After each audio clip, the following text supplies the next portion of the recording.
All right, today we're gonna bring an insulin carrying case, and it has temperature read here.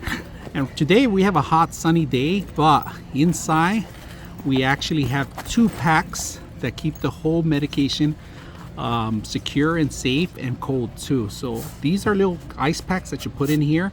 Insulin drains go in here, if you guys can see that. And this is well secure in here. And at the same time, you have other dispensaries here that you can unzip and open it up in here and use it for extra storage. So these are extra storage spaces that you can use. All right, if you guys can see, this is my aunt's traveling pack that she takes with her all the time. We're actually gonna upgrade from here, this small one, to this one that actually has more of the insulation in here, and it has more of the coolness, so it could keep your medication nice and cool instead of a pack like this. So we're gonna put it together.